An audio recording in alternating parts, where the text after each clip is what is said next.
coming into this world of real estate investing as a passive investor, you've gotten to pretty much get to see all aspects of the business, deals that gone well, deals that didn't go so well, the good, bad, ugly. And now you're able to not only expose the normal people about multifamily investing and Yeah. passive investing, but you also be able to educate them on how they can best navigate through this and make Yeah. sure that they invest in the right deal.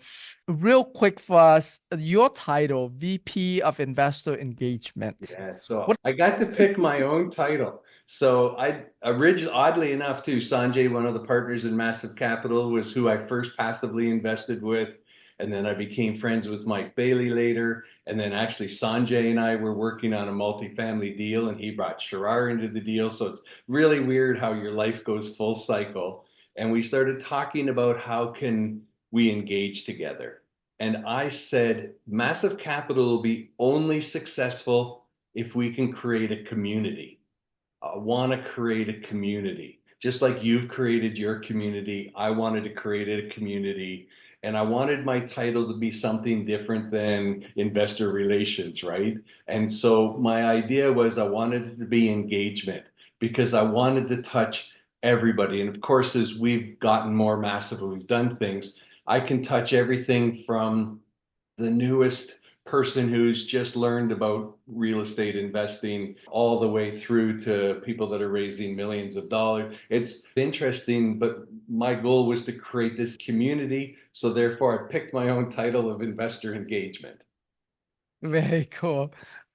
And give us a little bit about your history with the deals that you've done, just so that way people get a good feel for, you mentioned you have 8 deals that have gone full cycle. Have you calculated in terms of how many deals were profitable, how many break even, how many lost money? Can you share any of that to kind Yeah, of give? so Yeah. I've definitely experienced it all. And in fact, I want to talk just briefly about when I switched to becoming an active investor. I actually, my very first deal, first of all, I walked 100 properties, made 30 offers, and got no deals Mm. because I just didn't have a team enough to take down deals. And then I actually joined with a team, and we couldn't close the deal. And I ended up losing 75,000 hard on my very first GP deal. So I went from Oh, this is phenomenal to my literally I lost my job and I lost $75,000 all in the same 6 months. It was just the way it went. But on my deals, on average, I have received about a 17% IRR.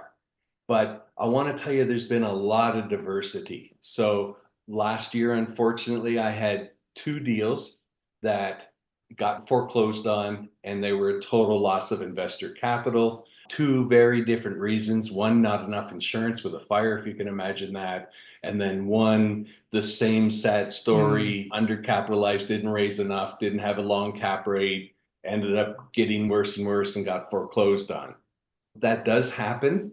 And interestingly enough, in my gut, I didn't think I should invest, but it was somebody I knew and I wanted to support. So the wrong reason to invest on just for making money, not to support somebody. Mm. And then on my other couple of deals, they did very well. And then I had a home run.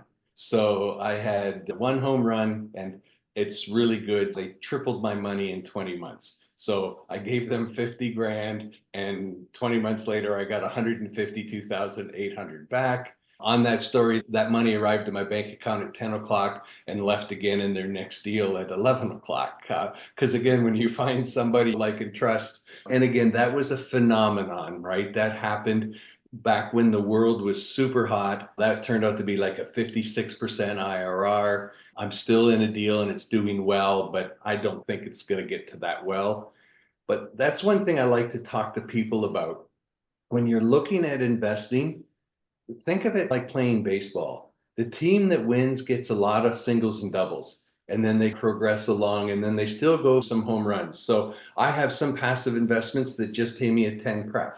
It's a medical center, double guaranteed. So doctors are doing it personally and in their practice. It's pretty safe real Mm. estate.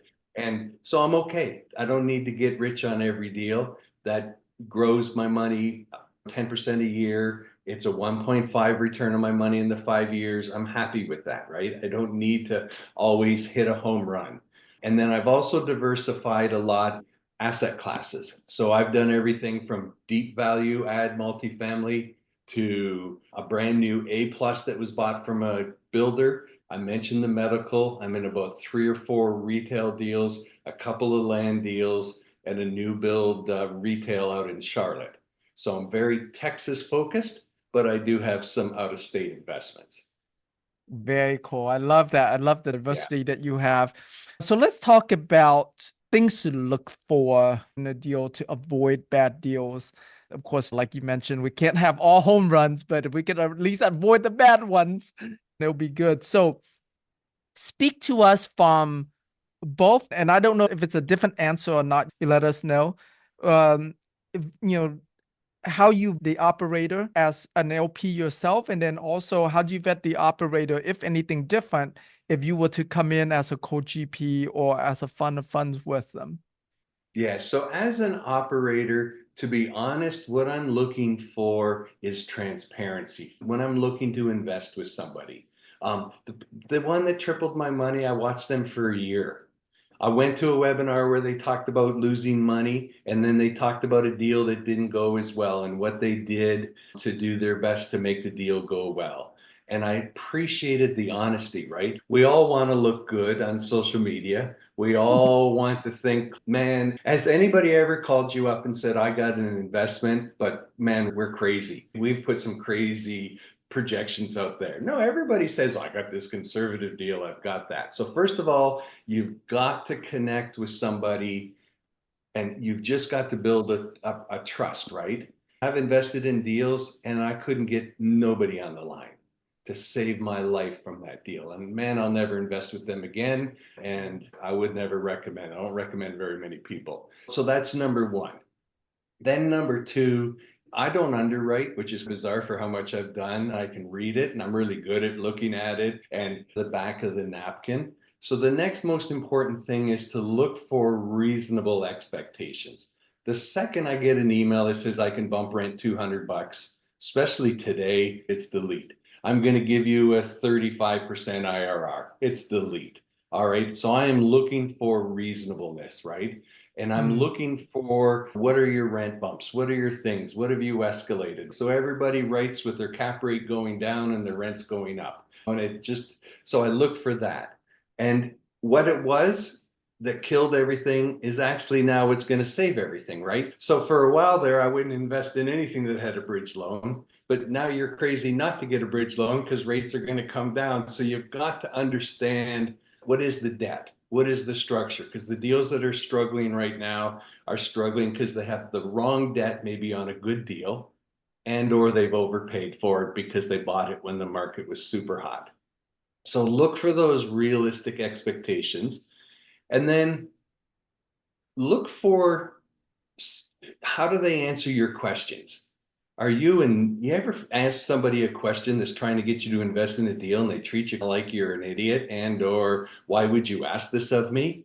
I've had it once where they said, just go read the PPM, go look at the deck. And I'm like, holy moly, what are you doing? Like, you want me to give me your money? So again, you want to build the relationship with them and you want to make sure that they're going to answer your questions and take care of you. And then obviously, if it's at all possible, talk to previous investors that have invested and try to find them out secretly. I only tell people that like me to for you to go talk to, right? So find somebody that I don't know if you can work hard, see if you can find somebody who doesn't like me, and then try to find something out about me. Very cool. Yeah, I love that. And yeah, it's Oh, I missed one thing too.